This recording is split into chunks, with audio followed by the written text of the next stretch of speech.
வணக்கம் நண்பர்களே. எப்படி இருக்கீங்க? நம்ம நேற்று இன்றைக்கு சொல்லல, 2023 இருந்தே, அதாவது எஸ்சிடிசி எக்ஸாம்ல இருந்தே ஒரு சரியான தகவல் சரியான நேரத்துல எல்லாருக்கும் ஒரு உண்மையான தகவல் வேணும் அப்படிங்கிறதான் நம்ம தொடர்ந்து செயல்பட்டுக்கிட்டு இருக்கோம்.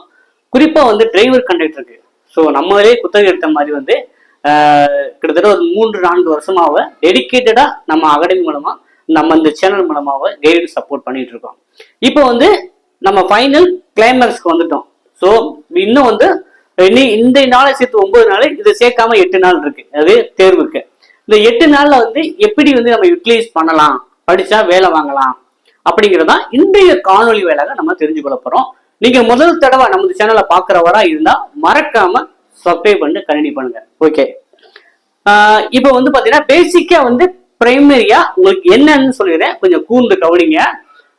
ஃபர்ஸ்ட் பாத்தீங்கன்னா நமக்கு 100 கொஸ்டின்ஸ், 100 கொஸ்டின் 100 மார்க். இதுல உங்களுக்கு ஒரு புரிதல் இருக்குன்னு நினைக்கிறேன். இதுல தமிழுக்கு 50 கொஸ்டின் கேட்பாங்க. தமிழுக்கு 50 கொஸ்டின் கேட்கிறாங்க. 50க்கு நீங்க 20 எடுத்தா போதுமானதான், சரிங்களா? இந்த தமிழ் எலிஜிபிலிட்டி டெஸ்ட், தமிழ் தகுதி தேர்வுல 50 கொஸ்டின் கேட்பாங்க. 50க்கு 20 எடுத்தா போதுமானதான். ரொம்பலாம் இதுக்கு மெனக்கிட வேண்டாம். தமிழுக்கு எல்லாராலையுமே படிக்காம கூட போனா கூட ஒரு 10 மார்க் போட்டுருவீங்க. கொஞ்சம் மெனக்கெடுங்க, தமிழ பாஸ் பண்ணிடலாம். அப்புறம் தொழில்முறை திறனறி தேர்வு 30 மதிப்பெண், பொது அறிவு ஜிகே 20 மதிப்பெண். கடந்த எஸ்சிடிசி 2023ல இது ஃபுல்லாமே இந்த 30 மதிப்பெண்ணும் 23 மார்க், 23 கொஸ்டின் ஐஆர்டி புக்கை வேஸ்ட் பண்ணி கேட்டிருந்தாங்க. 30ல 23. ஸோ நம்மகிட்ட ஸ்டடி மெட்டீரியல் வாங்கினவங்களுக்கு நம்ம ஆண்ட்ராய்டு ஆப்ல அப்படியே எல்லாத்தையும் புக்கா கொடுத்து டெஸ்ட்டும் ப்ரொவைட் பண்ணிருப்பேன். கடைசி நேரம் இருக்கிறவங்க பாத்தீங்கன்னா ஒரு 45 டெஸ்ட் இருக்கும், அதை நல்லா போட்டு பார்த்துங்க. ஆண்ட்ராய்டு ஆப்ல இருக்கும் 45 டெஸ்ட் இருக்கும், நல்லா அதை போட்டு பார்த்துருங்க. இப்ப ஜிகே பாத்தீங்கன்னா இந்த 20 கொஸ்டின்ல ஒரு 10 கொஸ்டின் மேக்ஸ், ரொம்ப ரொம்ப சிம்பிள் மேக்ஸ் கேட்கறாங்க. மீதி ஒரு 10 தான் பேசிக் ஜிகே கேட்கறாங்க இந்த 20ல. ஓகேங்களா? சோ நமக்கு கட் ஆஃப் எப்படி இருக்கும் பார்ப்பாங்கன்னா, இந்த 30+20 இந்த 50க்கு எவ்வளவு மார்க் எடுக்கிறீங்கன்னு பொறுத்துதான் உங்களுக்கு கட் ஆஃப் வரும். ஓகேங்களா?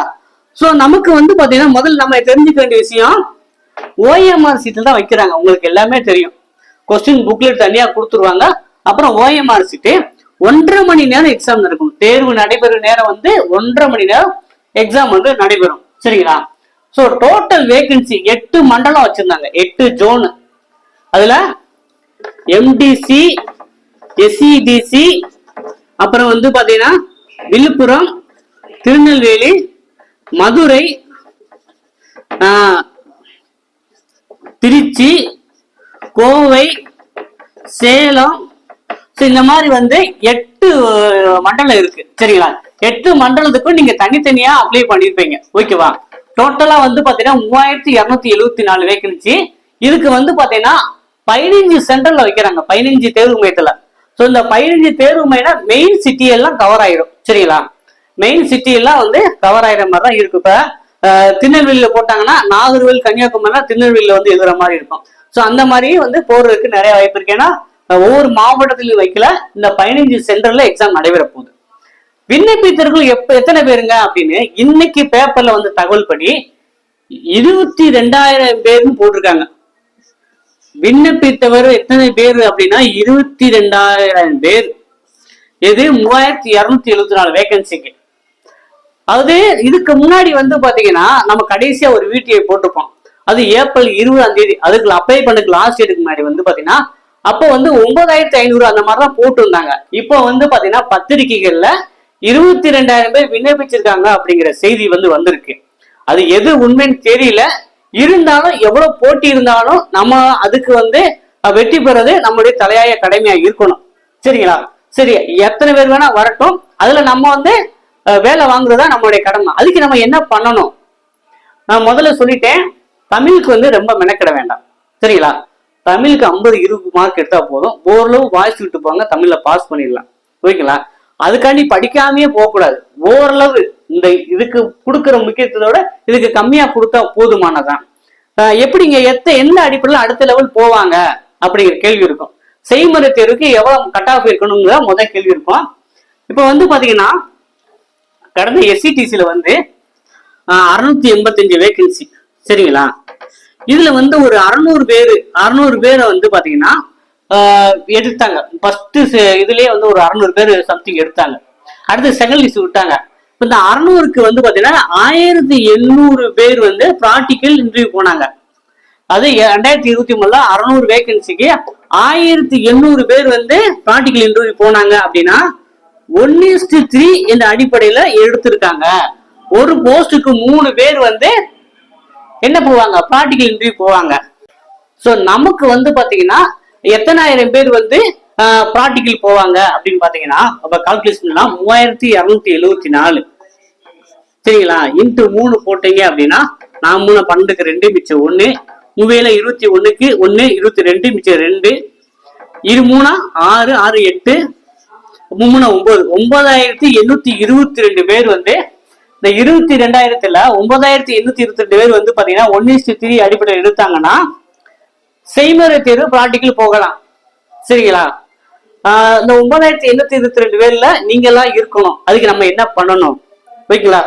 9822 பேர் வந்து தான் ப்ராக்டிக்கல் போறாங்க. ஏன்னா மொத்தமே அப்ளிகேண்ட் வந்து 22,000 பேர் இருக்காங்க. சரி, இந்த 22,000 பேர் எக்ஸாமுக்கு வருவாங்களா அப்படின்னா குறைஞ்சது ஒரு 1000 பேர் 500 பேர் ஆப்சென்ட் ஆயிடுவாங்க. ஓகேவா? குறைஞ்சது ஒரு 500 பேர் 1000 பேர் ஆப்சென்ட் ஆகும்போது குறைஞ்ச ஒரு 20,000 பேர் வந்தா கூட இந்த நமக்கு வந்து பாத்தீங்கன்னா 9822 பேர் தான் ப்ராக்டிக்கல் போக போறாங்க. அப்ப நமக்கு வந்து கட் ஆஃப் எவ்வளவு இருக்கும் அப்படின்னு பாத்தீங்கன்னா குறைஞ்சது வந்து நீங்க என்ன பண்றீங்க அப்படின்னா தமிழுக்கு சொல்லிட்டேன் 50க்கு 20 21 எடுத்தா போதும், 20 எடுத்தா போதும். இந்த தொழில்முறை திறன் தெரியும் ஜிகேல எல்லாராலையுமே 20க்கு ஒரு 10 எடுக்க முடியுங்க. ஓரளவு ஈஸியா தான் இருக்கும். இந்த 30க்கு தான் நீங்க ஹையா கடினமா அந்த கான்செப்ட் புரிஞ்சா மட்டும் தான் பண்ண முடியும். ஓகேங்களா? அப்ப வந்து இந்த 50 மதிப்பெண் இருக்குல்ல, இதுலதான் கட் ஆஃப் வரப்போகுது. இந்த 50க்கு எல்லாருமே ஓரளவு 30க்கு மேல எடுக்க முயற்சி பண்ணுங்க. 50க்கு 30க்கு மேல எடுத்தீங்கன்னா கன்ஃபார்மா ப்ராக்டிக்கல் போகலாம். அதை எய்ம் பண்ணி வச்சு இந்த 8 நாளும் படிங்க. சரிங்க? 50க்கு குறைஞ்சது 30க்கு மேல எடுக்குன்னு சொல்லிட்டீங்க. எப்படி படிக்கிறது அப்படின்னா படிக்கிறதுக்கான எனக்கு எந்தவித மெட்டீரியல் இல்லையே அப்படிங்கிற ஒரு இருக்கு. இப்ப வந்து பாத்தீங்கன்னா ஒரு ஒரு சின்ன செய்தியை வந்து எல்லாருக்கும் முன்னாடி சொல்லிடுறேன். ஓகேங்களா? ஒரு சில பேர் வந்து இந்த படிக்காமே போவாங்க. சரிங்களா? படிக்காமே போறவங்க வந்து பாத்தீங்கன்னா அவங்க வந்து பாத்தீங்கன்னா தமிழுக்கு ஒண்ணுமே படிக்கல. தமிழுக்கு வந்து 50க்கு ஒரு 21 மார்க் எடுத்துருவாங்க படிக்காமே போறவங்க. இன்னொரு இந்த பகுதியில வந்து 50க்கு ஒரு 18 மார்க் எடுத்துருவாங்க. ஸோ இது வந்து அதிர்ஷ்டம் கிடையாது. சரிங்களா? படிக்காம இவ்வளவு மார்க் இது வந்து எடுத்தும் புரோஜனம் கிடையாது. படிக்காமே போனா நான் இவ்வளவு மார்க் எடுத்துருங்க புரோஜனம் கிடையாது. சரிங்களா? எப்ப வந்து பாசிபிலிட்டி அப்படின்னா நீங்க படிச்சுட்டு நல்லா படிச்சுட்டு போயிருக்கீங்க. 50க்கு உங்களுக்கு வந்து 30 கொஸ்டின் தான் தெரியுது. 20 கொஸ்டின் வந்து நெகட்டிவ் மார்க் கிடையாதுனால சும்மா போட்டு வச்சிருக்கீங்க. அதுல ஒரு 10 மார்க் கிடைச்சுனா தான் அதுதான் அதிர்ஷ்டம். சரிங்களா? அப்பன்னா நீங்க கண்டிப்பா வேலை போவீங்க. ஒண்ணுமே படிக்காம போய் 20 மார்க் எடுத்தாலும் 25 மார்க் எடுத்தாலும் பிரயோஜனம் கிடையாது. ஒண்ணுமே படிக்காத போனா அவ்வளவுதான் மார்க் எடுக்க முடியும். சரிங்களா? ஆனா வேலைக்கு போக முடியாது. அப்ப வேலைக்கு போனா என்ன செய்யணும்? எல்லாரும் வைக்கிற ஒரு வேண்டுகோள், ஒரு வாரம் கண்டிப்பா லீவு போட்டு வேலையை படிங்க. சரிங்களா? இந்த ஒரு வாரம் அட்லீஸ்ட் கடைசி ஒரு 5 நாள் 27ஆம் தேதினா ஒரு 22ஆம் தேதியில இருந்து லீவை போட்டுருங்க. லீவை போட்டு ஒரு 5 நாள் புக்கும் கையுமா கூட உட்காருங்க. ஓரளவு அந்த கான்செப்ட், ஏன்னா நீங்க டிரைவிங்ல தான் இருக்கீங்க, ஓரளவு இன்ஜினா என்ன தெரியும், அதாவது பாத்தீங்கன்னா அந்த டயரோட தன்மை தெரியும். இந்த மாதிரி ஒரு பேசிக்கா தான் கேட்பாங்க. உள்ளக்க ஒரு சில டீப்பா தான் கொஞ்சம் கேட்பாங்க. ஓகேங்களா? அதற்கு வந்து நம்ம வந்து ஐஆர்டி புக்கை கொஞ்சம் ரெஃபர் பண்ணணும். சும்மானாச்சும் வாய்ஸ் விட்டு போகணும். அதுக்கான மெட்டீரியல் வந்து நம்ம ப்ரொவைட் பண்றோம். ஸோ ஏற்கனவே ஐஆர்டி புக்கை வச்சதுங்க வச்சுக்கோங்க.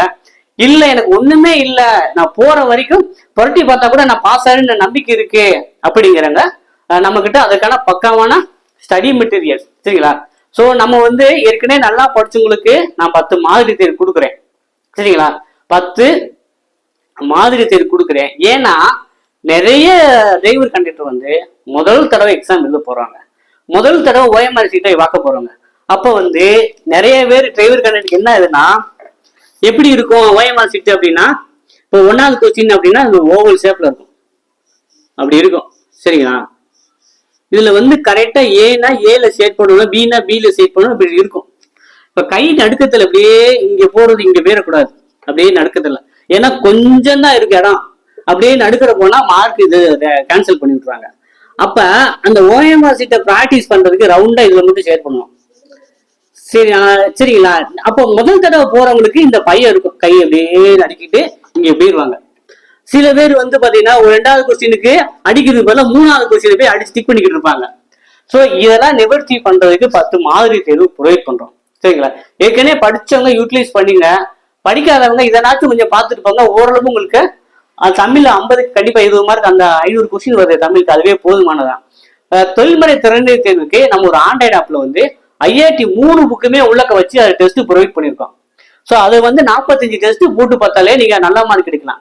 ஜிகேக்கு வந்து இன்னும் ஒரு 10 நாள்ல, நம்ம ஒரு 8-9 நாள்ல இருக்கும்போது இனிமேல் வந்து ஜிகேக்கு ரெகுலரா கிளாஸஸ் போட போறோம். ஸோ இன்னில இருந்து நான் ஸ்டார்ட் பண்ணிடுவேன்.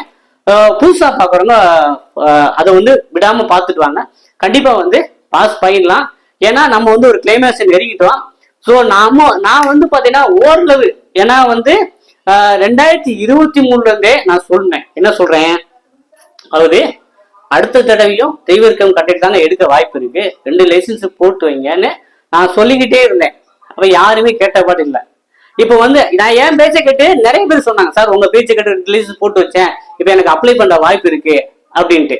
ஸோ அது 2023லயே சொல்லிட்டேன். இப்ப நவம்பர்ல ஜிஓ போட்டாங்க, நான் அப்பயும் நான் சொன்னேன், எங்க டிரைவர் கண்டக்டர் தான் எடுக்க போறாங்க, 2 பேர் உள்ளவங்க தான் கரெக்டா இருக்கும், இப்ப இருந்தே படிக்க ஆரம்பிக்கிட்டு. அப்புறம் வந்துட்டு எக்ஸாம் நோட்டிபிகேஷன் வந்து அப்ளை பண்ண டேட் சொல்லிட்டாங்க. அப்புறம் ஒரு குரூப் என்ன பண்ணுது, எக்ஸாம் வந்து ஸ்டே ஆர்டர் வாங்கிட்டாங்க, கேன்சல் பண்றாங்க, எக்ஸாம் நடக்காது அப்படின்னே ஒரு குரூப் வந்து உட்கார்ந்து இருந்துச்சு. இப்ப கடைசி நேரத்துல வந்து காட்டிட்டு அனௌன்ஸ் பண்ணிட்டானே என்னன்னு தெரியாம ஏது தெரியாம நிக்கிறாங்க. ஏங்க, ஒரு எக்ஸாம் வந்து அரசு வந்து நவம்பர்ல ஒரு ஜிஓ போட்டு உங்களுக்கு வந்து பாத்தீங்கன்னா உங்களுக்கு மார்ச்ல வந்து அப்ளிகேஷன் ஆன்லைன்ல ஃபில்அப் பண்ண வச்சு சொல்லிட்டுங்க, உங்களுக்கு எதுக்கு கேன்சல் பண்ண போறாங்க? அவங்க வந்து பாத்தீங்கன்னா ஜிஓ நவம்பர்ல போட்டாங்க, அப்பயே யாரும் கேஸ் போடல. அது நவம்பர்ல போட்டு எப்போ நோட்டிபிகேஷன் வருது, மார்ச்ல நோட்டிபிகேஷன் வாங்குறாங்க, ஏப்ரல் 21 வரைக்கும் கடைசி தேதி சொல்றாங்க. இப்ப வந்து பாத்தீங்கன்னா உங்களுக்கே ஒரு புரிதல் இல்ல. ஏங்க, அரசு வேலை இந்த காலகட்டத்தில் கிடைக்கிறது வந்து எவ்வளவு பெரிய குதிரை கொம்பு தெரியுங்களா? எல்லாருமே அசால்ட்டா இருக்கிறது. இந்த டிரைவர் கம் கண்டக்டர் வந்து நான் நினைச்சுக்கிட்டு இருந்தேன் ஒரு 10,000 பேர் தான் வருவாங்க அப்படின்ட்டு. ஆனா இப்போ பேப்பர்ல போட்டிருக்காங்க 22,000 பேரு. அடுத்த தடவை போடும்போது 1,00,000 பேர் வருவாங்க. என்ன பண்ண போறீங்க? இந்த அருமையான வாய்ப்பை தவற விடக்கூடாதுன்னா டிரைவர் கம் கண்டக்டர் இனிமேல் வந்து எடுக்க மாட்டாங்க, சேர்ந்துதான் எடுக்க, தனித்தனியா தான் எடுக்க போறது அமைச்சரே சொல்லியிருக்காரு. அப்ப தனித்தனியா போட்டாங்கன்னா ரொம்ப டஃப் காம்படிஷன். அடுத்த தடவை போனீங்கன்னா நினைச்சு பார்க்காத அளவுக்கு வந்து நீங்க டிஎன்பிஎஸ்சி குரூப் 4 எக்ஸாம் மாதிரி வெறித்தனமா படிக்கணும். அப்ப வந்து இதெல்லாம் நீங்க சாதாரணமா வந்து ஒரு வாரம் 2 வாரம் படிச்சுட்டு எழுதலாம், என்ன வெறித்தனமா படிச்சா. ஆனா இது யாருமே நான் கேட்கிற வரல. நான் வந்து பாத்தீங்கன்னா நேற்று இன்னைக்கு சொல்லலைங்க, நான் 2023 இருந்தே நான் சொல்லிட்டு இருக்கேன், அடுத்த தடவை டிரைவர் கவுண்ட் கண்டு தான் எடுக்க போறாங்க, படிங்க படிங்கன்னு. உங்களை படிக்க சொல்றாங்க, எனக்கு என்ன கிடைக்க போகுது சொல்லுங்க பார்ப்போம். ஒருத்தனை படின்னு சொல்றதுனால வந்து தவறு கிடையாது, அது திரும்ப திரும்ப 4 பேர் திட்டாலும் நீங்க படின்னு சொல்லிட்டே இருப்பேன். ஓகேவா? சோ புரிதலோட இருங்க. அரசு வேலை இந்த காலகட்டத்தில் கிடைக்கிறது ரொம்ப குதிரக்கமா இருக்கு. வாய்ப்பு இந்த மாதிரி வாய்ப்பு எல்லாம் யாருக்கும் மறுபடியும் கிடைக்கலாம் செய்யாது. சரிங்களா? இப்பயே நான் வெறும் 10,000 பேர் வருவாங்கன்னு நினைச்சேன், ஆனா 22,000 பேர் வந்து நிக்கிறாங்க. சரிங்களா? சோ அப்ப வந்து பாத்தீங்கன்னா நம்ம ஒரு சமயோகித புத்தியோட இருக்கணும். சோ இன்னும் ஒரு தெளிவு இருக்கணும். சோ நம்ம வேலைக்கு வாங்கணும்னா நம்ம என்ன பண்ணணும், அதற்கான பாதையில சரியா செல்லுவோம் அப்படிங்கிறத வந்து எல்லாருமே நான் வந்து வராது வைக்க மாட்டாங்க. நான் படிக்கல, இப்பதான் படிக்க போறேன்னு வந்து நிக்கிறாங்க. நம்ம என்ன பண்றது? இந்த வாய்ப்பு உங்களுக்கு மறுபடியும் கிடைக்குமா? அடுத்த எலெக்ஷன் வரப்போகுது, மறுபடியும் எப்ப இது அடுத்த வருஷம் எப்ப எடுப்பாங்க தெரியாது. அப்ப எவ்வளவு பெரிய தப்பு வந்து நீங்களே உங்களுக்கு பண்ணிக்கிறீங்கன்னு முதல்ல யோசிங்க. அதனால சொல்றேன், இன்னும் ஒரு 8-9 நாள் இருக்கு, ரவும் பகலும் கண்ணு விழிச்சு படிங்க, வேலையை வாங்குறதுக்கான வேலையை பாருங்க. சரிங்களா? படிச்சுட்டு நீங்க பிராக்டிகலுக்கு அப்புறம் யோசிங்க, நீங்க என்னென்னவா யோசிங்க. முதல்ல நம்ம கிளியர் பண்ணாதானே பிராக்டிகல் போக முடியும். அதுவே பண்ணல எதுவும் பண்ண முடியாது. சரிங்களா? அதனால உட்கான வேலையை என்னன்னு பாருங்க. நம்ம வந்து கைடன்ஸ் சப்போர்ட் வந்து நான் எப்பயுமே சொல்ற மாதிரி உங்களுக்கு அப்பாயின்மெண்ட் ஆர்டர் வாங்குற வரைக்கும் இருக்கும். சரிங்களா? பயப்படாதீங்க, இன்னமும் இருக்கு. சரிங்களா? சரிங்களா? சோ இது ஒரு பாடமா எடுத்துட்டு நிறைய பேர் இனிமேலாச்சும் இன்னும் வந்து வெறித்தனமா படிக்க ஆரம்பிங்க. சரிங்களா? ஸோ நம்ம அகாடமி வந்து எப்போதுமே டிரைவர் கண்டிருக்கு ஸ்பெசிஃபிக்கா வந்து யாருமே பண்ணாதான் நம்ம வந்து இன்ன வரைக்கும் பண்ணிக்கிட்டு இருக்கோம். உங்களுடைய வெற்றிக்காக தான் காத்துக்கிட்டு இருக்கேன். ஏன்னா போன 685 பேர்ல 400க்கு மேற்பட்டவங்க நம்ம அகாடமி மூலம் படிச்சவங்க தான். இந்த வட்டம் 3274 பேர்ல ஒரு 2000 பேர்னாச்சும் நம்ம அகாடமி மூலம் படிச்சவங்க இருக்குன்னா ஒரு வெறியில் நான் செயலாற்றிக்கிட்டு இருக்கேன். அதுவும் நடக்கும் அப்படின்னு நம்புறேன். என்னோட சேர்ந்து பயணிகள், நான் உங்க கூட பயணிக்கிறேன். இந்த ஆண்டு இறுதிக்குள்ள வேலையை வாங்க பாருங்க, வண்டியில ஏறுங்க. வாழ்த்துக்கள், நன்றி.